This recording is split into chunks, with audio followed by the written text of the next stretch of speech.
Hello, bruvs. We're back with funeral customs, their origin and development, and a glass of Bell's Cherry Stout. Stuff's great. Um, we're on chapter 13, 12. Chapter 12: Cremation and embalming. Not necessarily but cremation and embalming. Let's do it. No, don't fall, buddy. We need you. Cremation, embalming. Whatever may be said for or against cremation as a method of disposing of the bodies of the dead, frequent controversy on the subject in recent years has been the means of inducing people to give some thought to the whole matter of funeral reform.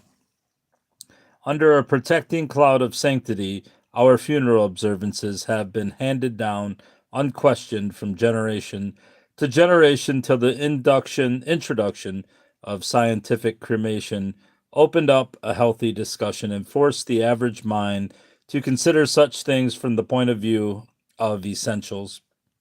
We cannot give even a few moments of serious thought to cremation as opposed to earth burial without being forced to define our real beliefs concerning an existence after death. Even orthodox minds may be surprised to discover how little assurance they have when faced with the possibilities of a conscious sacrifice of their bodies to the flames. Those who have but a tolerant smile for the orthodox beliefs in a spiritual existence are apt to hesitate when they contemplate the destruction of their physical bodies by a process of incineration, however scientifically it may be carried out. Why run any risks in so serious an experiment? We may ask ourselves when the grave, despite its obvious drawbacks, seems to offer, by contrast, some comparatively definite attractions.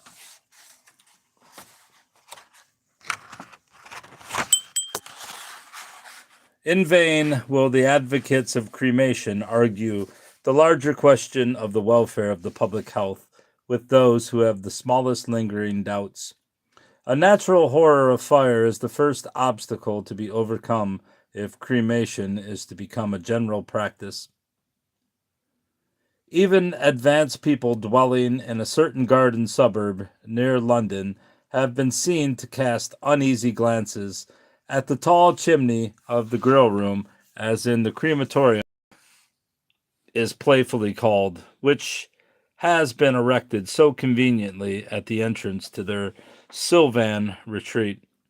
The controversy between the advocates of the two methods of disposal is an old one.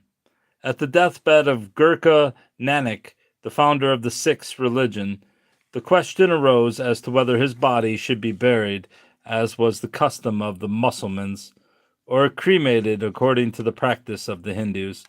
Knowing their minds, Nanak ordered that flowers should be placed by the Hindus on the right of his body and by their adversaries on the left. He promised that those offerings which remained fresh in the morning should have the disposal of his remains. After death had taken place, the body was covered by a sheet. In the morning, when this was removed, nothing was found beneath it but the flowers, all of which were as fresh as when they were gathered. It is a beautiful story, but it leaves matters pretty much where they are today.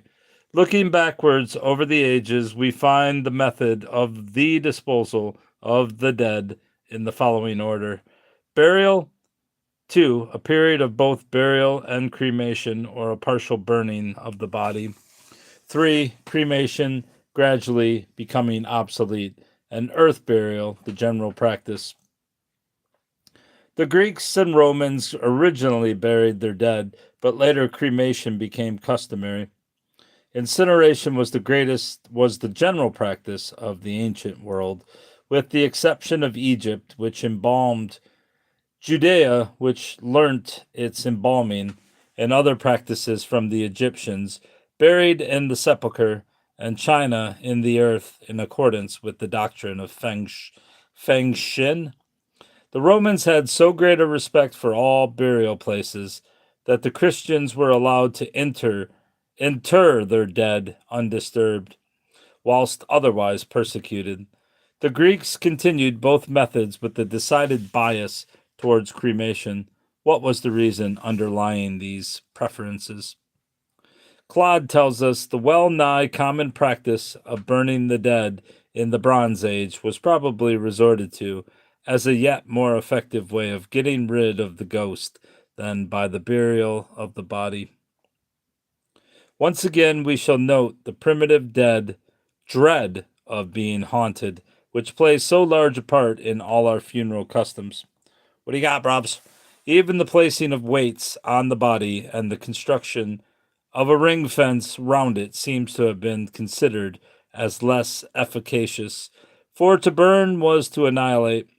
Claude adds that it would be specially adopted by nomadic peoples who, leaving their dead behind, would be unable to make provision for appeasing offerings at their graves. Hence, the burning of the body to prevent the neglected ghost from following and harassing the living. With the growth of Christianity, cremation, which was generally practiced, received the check from the earliest times. The Christian church put all the weight of her increasing influence against cremation and strictly forbade it to her converts, nor has she ever altered her attitude towards this form of disposal. The Christian execrated funeral pyres and condemned these sepulchres of flames.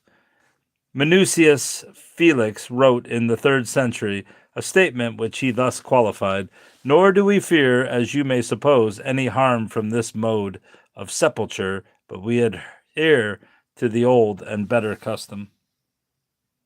Hello, Bobs. In considering cremation, we must distinguish between the funeral pyre of the ancients and of primitive peoples and the modern methods of scientific incineration. The earliest pyre was merely a heap of wood upon which the body was placed, and in most cases only half destroyed, for it is no easy matter to reduce to ashes a body containing a large percentage of fluid matter. This altar-like erection must have been very nearly related to the pagan sacrifice of human and animal offerings to the gods, and may have had something to do with the Christian attitude. Pine or other resinous wood was selected, and some light combustible materials added, such as dried grass and twigs, in order to set the pyres alight. Oak and hardwoods generally that resist the flames take twice as long in producing the same results. With these materials, oil, pitch, etc., were in later use, adding much to the heat and effectiveness of the flames. Christianity found the Romans building their pyres of pine logs constructed altar-wise. The interstices were stuffed with pitch and brushwood, to which sweet-smelling gums were added, the structure being decorated with the symbolic branches of cypress. When all was prepared, the uncoffined body was placed in position, and the chief mourner, with head averted, set fire to the pyre with a torch. No, it's a bell. When the whole was reduced to ashes, wine was poured on the embers to cool them. The bones were then reverently collected, washed with milk, and placed with perfume in a cinerary urn. The poor who were unable to do things on such a lavish scale had to rest contented with cheaper and less effective methods. As an alternative, they could bury their dead in the catacombs or cast them with the slaves into a common pit. These cruder forms of destroying the body by fire are still to be met with in certain parts of the world. In Siam, the ceremony of cremating a king is, or was, conducted with an elaborate ritual. The body was placed in a sitting posture in a special form of chair, beneath which reposed the golden vessel.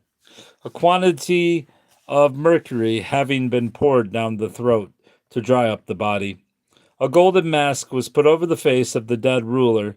A grand procession of state visited the body each day and ceremoniously emptied the fluid from the jar into the river. When the body was sufficiently dried, it was placed in a large urn where it remained for about a year. Meanwhile, preparations were made for the final ceremony. Logs of the finest sandalwood were collected in the forests to form a catafalque some 300 feet in height, to which the body was presently brought by a procession of great magnificence to be deposited on the summit of the pyre. For 7 days, public games took place in honor of the occasion, as the Romans honored their dead by gladiator shows. The final act was the ceremonial lighting of the pyre by the heir to the throne. After the flames had done their work, the ashes were collected, mixed with clay, and distributed as souvenirs amongst the people. In the times of plague or war, cremation has sometimes been excused by those who were otherwise opposed to the practice. We have a curious instance of its use as a precautionary measure in the romantic circumstances attending the cremation of the body of the poet Shelley. Many of those to whom the picture depicting the event is familiar, the original hangs in the Walter Art Gallery, Liverpool, might suppose that the method of disposal was chosen in this instance by the poet as a dramatic ending to a romantic career. Or it might be thought that Byron, who was present, was responsible for the unusual arrangements. The facts are worth recalling. Shelley and his friend Williams were traveling in Italy when they were both drowned. A good deal of mystery surrounded the accident, it having been suggested that their boat was purposely capsized. The bodies were not recovered for some 10 days after the catastrophe, when they were washed up in different parts of the shore at Via Reggio. Here they were temporarily buried in the sand whilst the authorities made the necessary arrangements for their cremation. The fact is that there was no option in the matter, for according to Italian law, anything washed up from the sea must be burnt on the shore where it is found. This illustration depicts the traditional gladiator show. The fighting of the pyre with face averted, and the use of the toga as a veil indicating the heir or chief mourner. Plaque representing an early form of horse-drawn beer.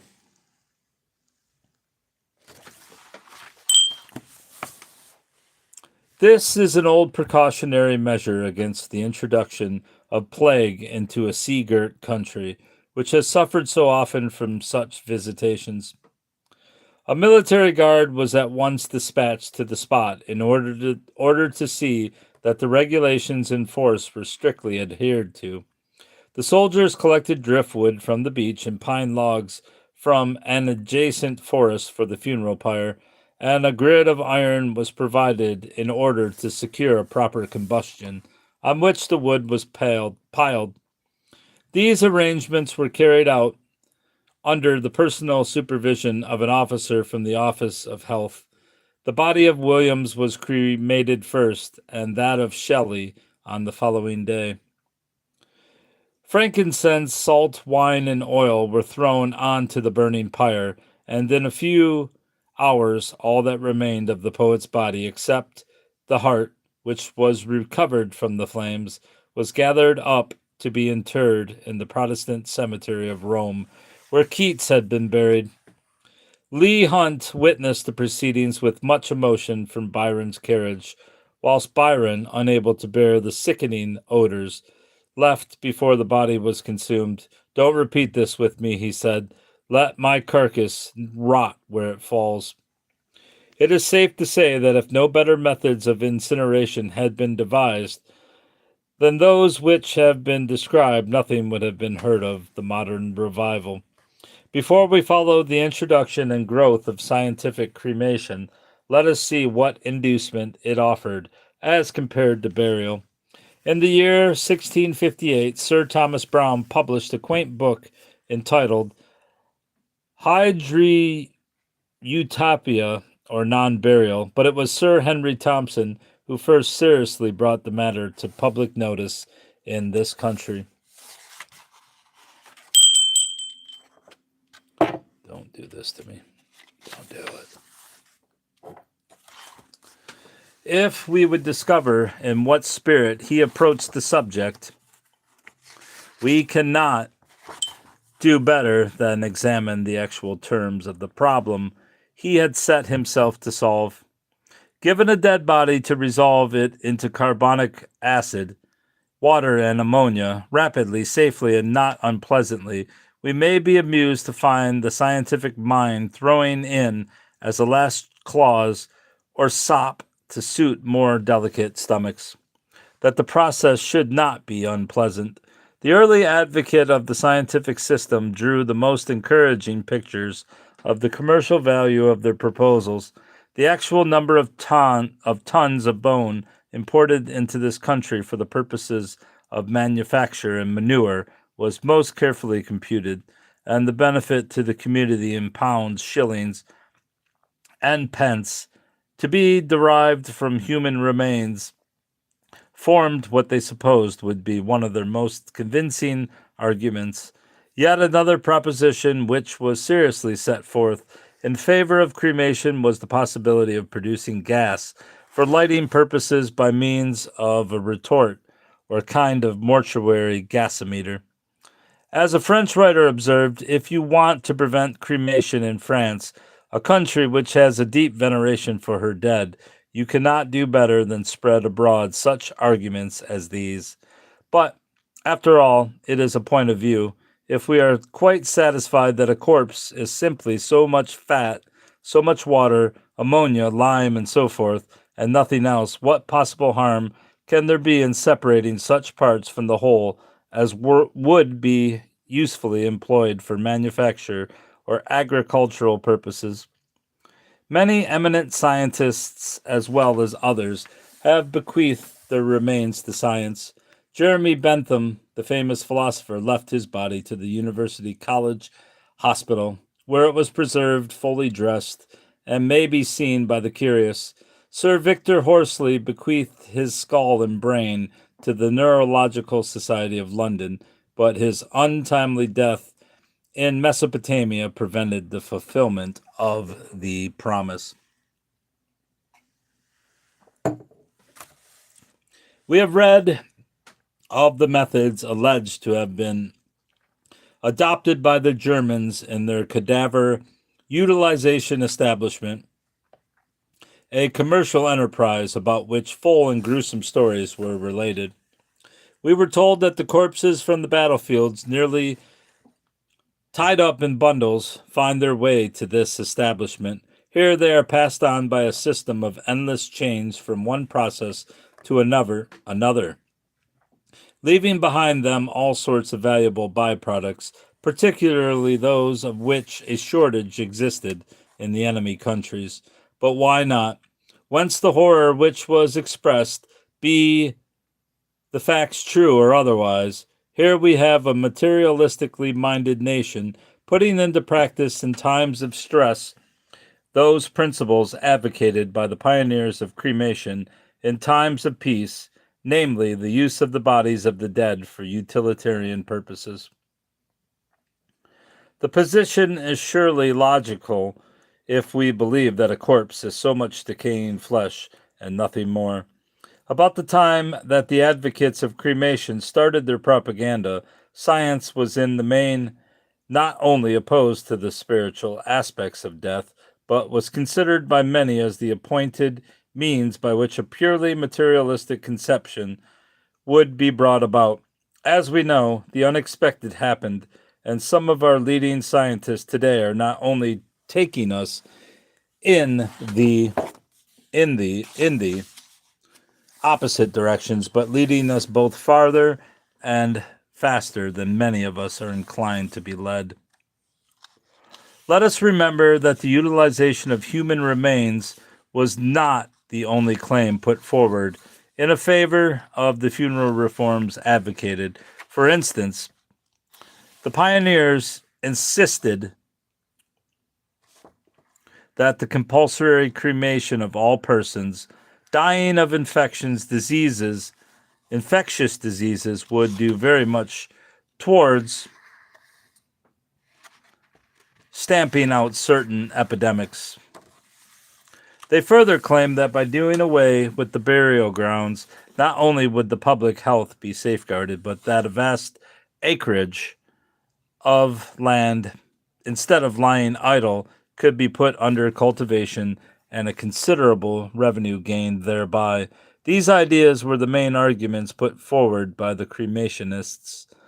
To many minds, they went a long way in establishing a reasonable case against earth burial, leaving aside as a separate question the use of the bodies of the dead for utilitarian purposes, a doctrine which is certainly repugnant to a vast majority of people. We have two main claims to consider. First, the utilization of land which would otherwise be conserved as burial grounds for an indefinite period, with the consequent loss of revenue. And secondly, that cremation is a cleaner and more expeditious, expeditious. How do you say that? Expeditious. There you go, you idiot. Expeditious method, and as such, a necessity in the interests of the public health. It is the latter which appeals to the majority of those who prefer incineration to the thought of bodies rotting in a grave. Before dealing with what we may term the spiritual side of the matter, let us see what reply the defenders of earth burial give to the challenge of the cremationists, that the interment of bodies in the earth is necessarily dangerous to the living. Dr. Brouardel, the eminent French authority, who had spent the greater part of his life in the study of various aspects of death, gives the following, based on the result of exhaustive experiments. I believe that when coffins are placed from 5 to 6.5 feet deep and covered with earth, the hydrogen and hydrocarbons which are given off during decomposition are absorbed by the thickness of the earth, a result which is consistent with general experience. As a reply to the argument that a large and valuable area of ground is locked up and rendered profitless by its use as cemeteries and burial grounds, the critic Amédée Latour said that had cremation been the accepted form of disposal since the time of Socrates, humanity would have died out long since as a result of cold brought about by the destruction of all the available combustible materials. To this, Marini, the exponent of cremation, objects that whilst it might have been so had the old funeral pyre been used, modern methods render anything of the kind impossible. Even from the strictly utilitarian point of view, there are very reasonable objections to be raised against the practice of cremation. When we consider how much of our knowledge of the past is derived from what we have discovered in the graves of the ancients, how great would have been our loss had the funeral fires swept everything before them, leaving us at the most a few urns full of unprofitable ashes. But a still stronger argument against cremation is the very great incentive it affords to crime. Sir Henry Thompson realized this, and he suggested an expedient as a means of overcoming the difficulty which is hardly convincing. 2 carboys were to be supplied, one in which the stomach would be preserved, and a second to be provided for the intestines, in case the interest of justice necessitated a post-mortem examination being made for poison. The suggestion is ridiculous, and in practice open to fraud, and to the sanitary side of the question, the less said about it the better. It was probably with a view to preventing crime that stringent laws were in force against cremation, till recently modified by the insistence of the pioneers of the modern movement.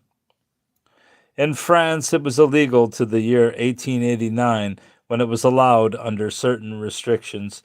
The safeguard provided against foul play is absurd. 2 doctors have to view the corpse before incineration and give a certificate of death to the authorities, a precaution which is ridiculed by Dr. Brouardel as hopelessly inadequate, without an analysis which is not even suggested by French law, and certainly could not be insisted upon in general practice. The first serious experiments in modern cremation were carried out by Brunetti in Italy in the year 1869.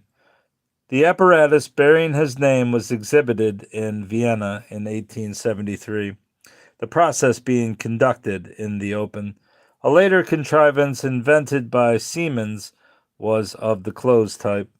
We shall not be surprised to find that Germany was early in the field, having erected an apparatus in Gotha in the year 1878. Between the years 1887 and 1906, nearly every country in Europe had erected a crematorium. The French installed the Guarini furnaces, a municipal venture first used for the destruction of anatomical parts from the hospitals, and later for those who had died of smallpox. The first building erected disgusted the art-loving Parisian, who likened it to a dust destructor or sewage farm, for it certainly compared very unfavorably with the English efforts at Woking. Let's check this out. An Egyptian coffin. Cover of coffin of Pensensen Heru from Thebes. XVI dynasty. What's that? The 26th dynasty? Dynasty BC 500. View of the columbarium at St. John's, Woking, a modern crematorium. Modern in 1926, that is. The first building erected in the early forms of incineration, the body placed on the pyre was literally roasted by the flames and reduced to a cinder. The first scientific efforts were in the direction of the forming of a wall of flame covering but not touching the body. In its perfected state, a light pine shell is provided in which the body reposes wrapped in a flannel shroud. The coffin is placed on a platform during the funeral service, at the conclusion of which mechanism set in motion by a lever in the chapel carries the coffin out of sight of those present on its way to the furnace, where coffin and body are soon reduced to ashes by the intensity of the heat. To burn a special form of furnace coke in a forced draft is a very different and much less costly matter than the old method of burning wood as used by the ancients. If a sufficient demand existed to keep the modern type of furnace at the proper temperature, the cost of a cremation need not exceed £0.50. The first cremation at Woking took place on March 26, 1885, the Guarini furnace being used. The first subject was a woman. In fact, the first subject was a woman, a fact which appears to have been overlooked by the leaders of the women's movement for purposes of propaganda, and to whom the writer respectfully commends it. 3 years later, nearly 100 bodies had been dealt with, and the accommodation was improved by the erection of further buildings. The necessary funds in the early days of the movement in England were subscribed by a few ardent reformers, amongst whom the Dukes of Bedford and Westminster took a large share of the financial responsibilities. The Duke of Bedford provided a private crematorium for the exclusive use of his family, which was first used at his own death in 1891. In France, any person of age has the right to dispose of his or her body by will, to be either buried or cremated as they may desire. This is 1926, of course. These instructions are legally binding on the executors, who rendered themselves liable to a considerable fine in the event of noncompliance. This opens up an interesting point, for very strong views are commonly held on the matter.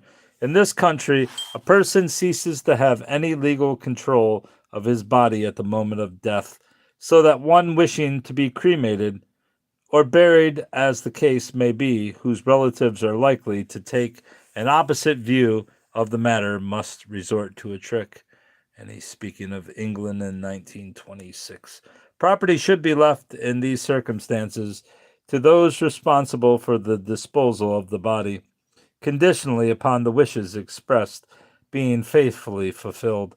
A good story illustrating the point was told by the late Sir Benjamin Richardson, one of the early advocates of cremation. An old gentleman called on Sir Benjamin one day. He stated that he had been so much impressed by what he had read on the subject that he most earnestly desired that his body should be cremated at his death. But his family would not hear of such a thing. In these circumstances, he begged Sir Benjamin to consent to act as executor in order that his wishes might be carried out.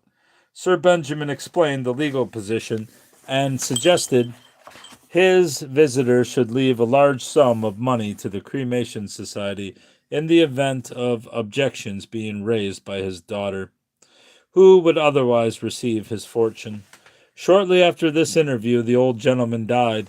Almost immediately, Sir Benjamin received a visit from a clergyman who said he had heard of his father-in-law's peculiar desire to be cremated, but he was sorry to say he could not allow this to take place, as both he and his wife held very strong views on the subject. Sir Benjamin Richardson observed that, of course, if it was really against the wishes of the family, he could do nothing to prevent them disposing of the body by burial. But, he added, as a matter of fact, I'm jolly glad, for in that case my society will benefit to the extent of something like £10,000. This unexpected announcement produced the desired effect.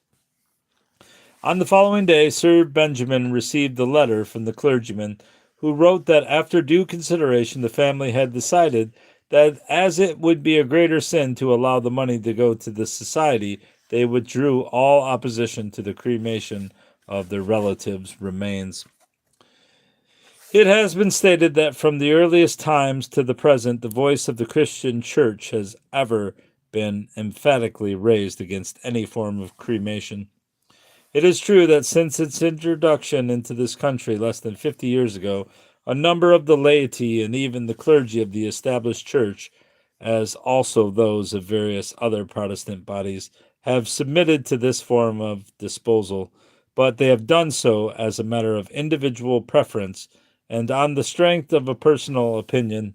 They have ignored, not denied, what history makes so perfectly and indisputably clear, that since the inception of Christianity, it has been not only a non-Christian practice, but one that was strictly forbidden. In dealing with the Christian standpoint, we must therefore differentiate, without making any invidious distinction, between those who, without denying a tradition, hold an individual opinion and act as their private inclinations dictates, and those who place the Christian tradition before their individual preferences. Generally speaking, however, the advocates and supporters of the modern crematorium are those who, for want of a better term, may be described as free thinkers. Superficially, the reason why the early church objected to the funeral pyre is that the body of its founder was buried, but this in itself can hardly be called a logical reason. Traditionally, the body was not buried in the earth as we bury, but walled up in a sepulchre according to the manner of the Jews.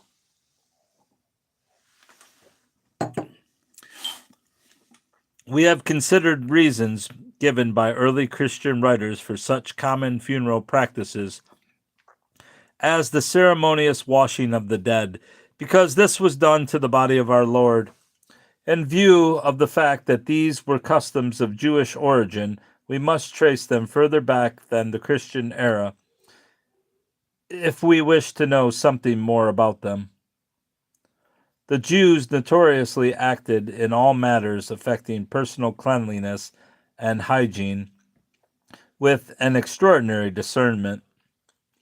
How great was the horror of cremation among the Jews is clear from the fact that the burning of the body was added to the death penalty as a final indignity, much in the same manner as a felon was condemned at one time by the laws of our own country, first to be hanged, then drawn and quartered.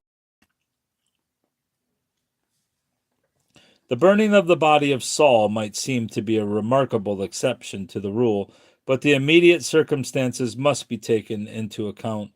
In the first place, Saul died by his own hand, and secondly, his mutilated remains were secured only by a dangerous expedient from the victorious Philistines.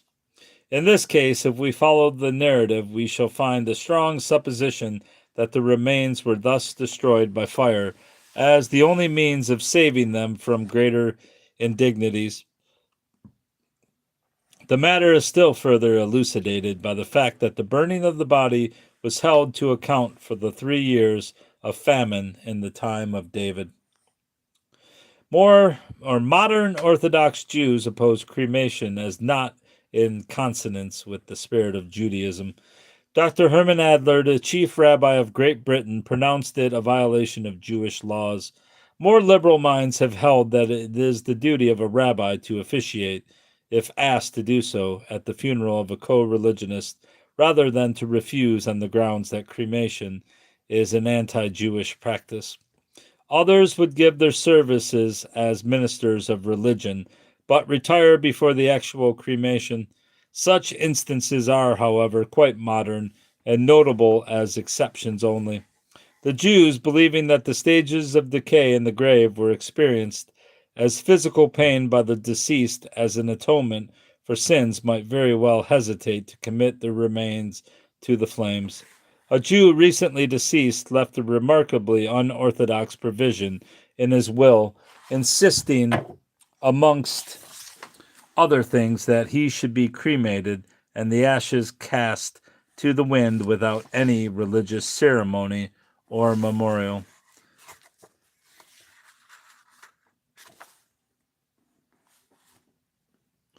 A representative of the Daily News, wishing to learn the attitude of the Jewish community on the matter, approached the Shevra Kadisha, one of the leading Jewish societies connected with the rights of the dead. Here he learned that the society has on several occasions deprecated cremation as opposed to the sentiment and spirit of Judaism. How long is this chapter? 226. When does it end?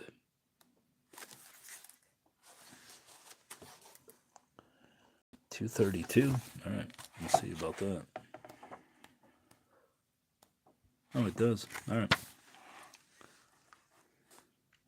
It would seem, therefore, that whether the Christian merely adopted the Jewish custom because it was Jewish and despised cremation because it was pagan, or if they disposed of the body of their founder in the Jewish manner for some separate reason, the fact remains that neither Jews nor Christians can be cremated without violating the most ancient and sacred traditions of their respective beliefs.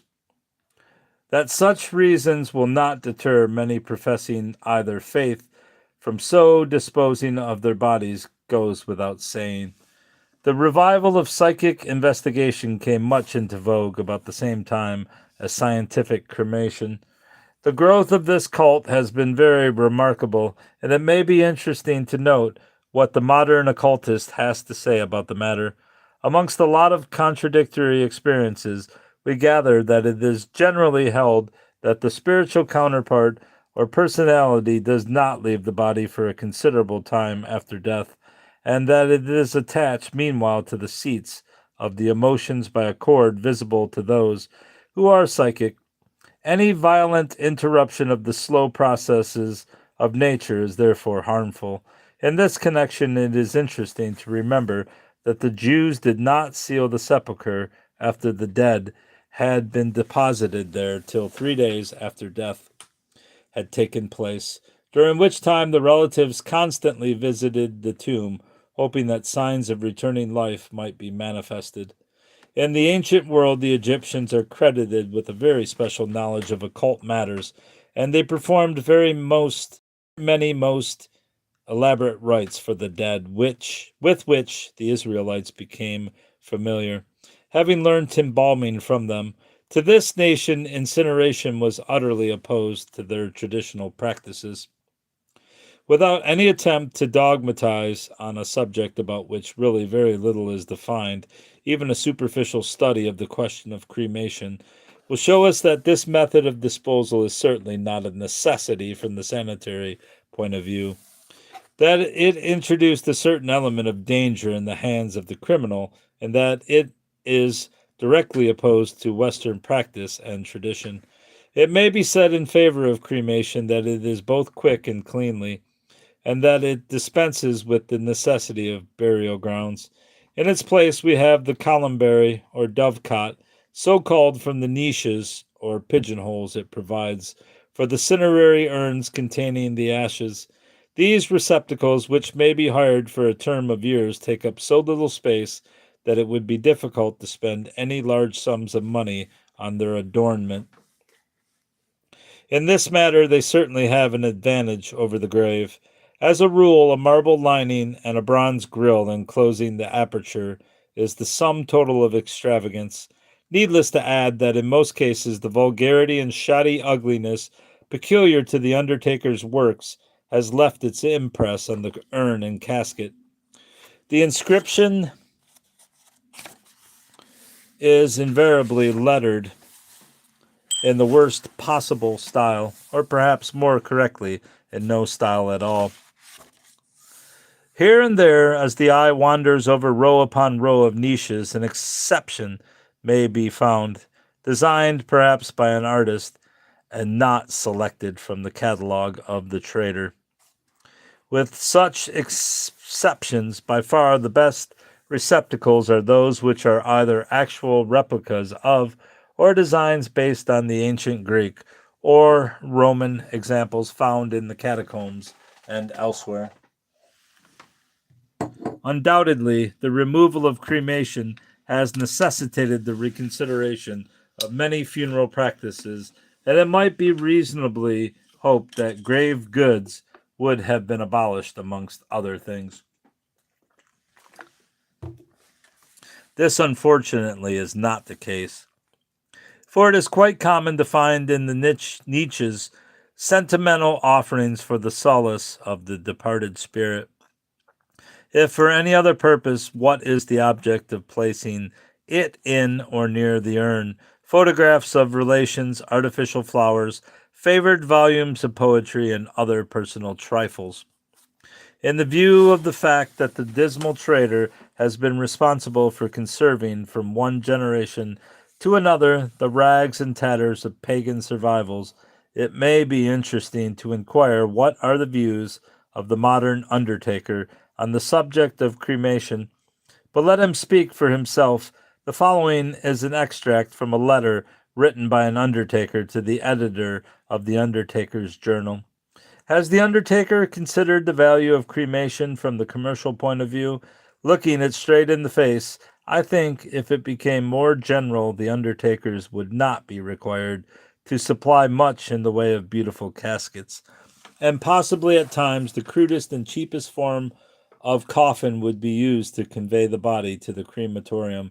If such is the case, he continues, the undertakers are acting in a most noble and unselfish manner in advocating cremation, or they have failed to realize the importance from this point and possibly have never considered the value of embalming. Here, then, we have a frank and unvarnished admission of a fact that cannot be too widely recognized, namely, that the undertaker is a tradesman, and as such we must expect him to push the line which brings in most grist to his mill. And as long as the public is foolish enough to be gulled by his pinkings and prickets, he is going to provide them naturally. Before leaving the subject of cremation, there is one little matter which seems worth attention. When the dramatic moment arrives for the coffin to pass from the sight of the mourners on its way to destruction, and before it goes forward to its fiery ordeal, the undertaker behind the scenes is given an opportunity to remove the beautiful furniture with which the coffin is provided. The writer was informed by an undertaker that it was generally hired, a fact which no doubt is always made quite clear to the distressed relatives when the funeral arrangements are made, but there seems a possibility of this little matter being forgotten, as a case reported recently in the Daily Press seems to indicate. A lady saw a coffin plate bearing her husband's name exhibited as an advertisement in the window of an undertaker, whom she promptly and successfully sued. This leads one to wonder what happens to the coffin or casket in similar circumstances. Cannot one imagine, as the great craftsman contemplates the labor and artistry of his craft about to be ruthlessly and even needlessly committed to the flames, that he may desire to snatch from the burning, so to speak, the child of his creation, not overlooking, of course, to deduct its second-hand value from the bill. We have seen the ancient practice of embalming recommended to the trade as a more profitable matter than cremation. If we know anything at all of the activities of the modern undertaker, we must have noted that the study of scientific embalming is receiving, at the present time, the greatest attention from all progressive members of the trade. Even Canada has its Embalmers Association, and we find their annual convention being opened with prayer. For prayer is, of course, more or less connected with the business, and the undertaker generally, and particularly, the embalmer is a great stickler for niceties, as the following quotations will show. A gentleman described as a professor, in speaking on the subject of embalming, urges the necessity of a close attention to detail. For instance, he advises that the body should be laid in a comfortable position in the casket. Everything just exactly as you would like to have it done for one of your own family, he advises. In order to demonstrate the point, he gives us an instance within his own experience of neglect in such matters. It appears that a young friend of the professor had died unexpectedly in the East, the body being embalmed and forwarded to him, presumably for burial. The embalming seems to have satisfied an expert examination, but other things were most irregular. Let's look at this before we move on. Seems to be Undertaker's sign and advertisement, 18th century. Interesting.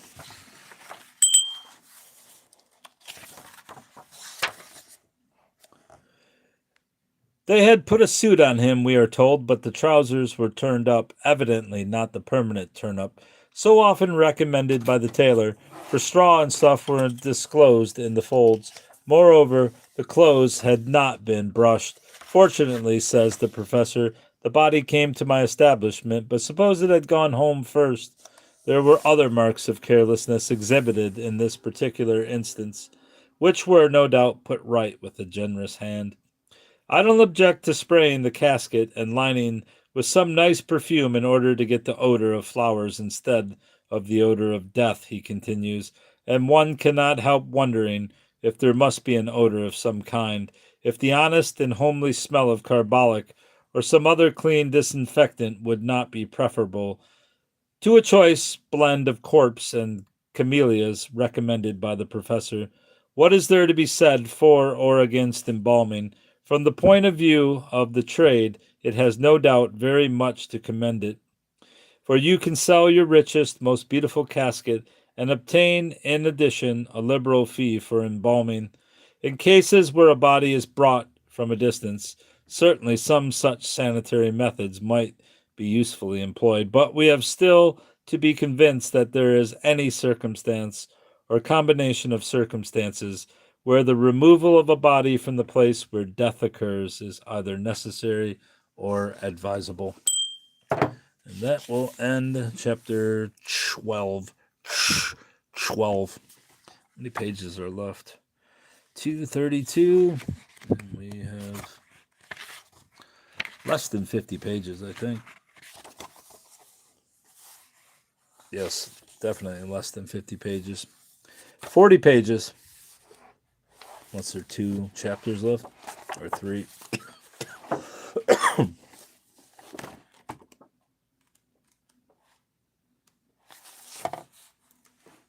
Yes, 2 more chapters. The next one's 21 pages, and then the one after that, 26. So pretty long chapters coming up, but we shall persevere, bravs. Goodbye.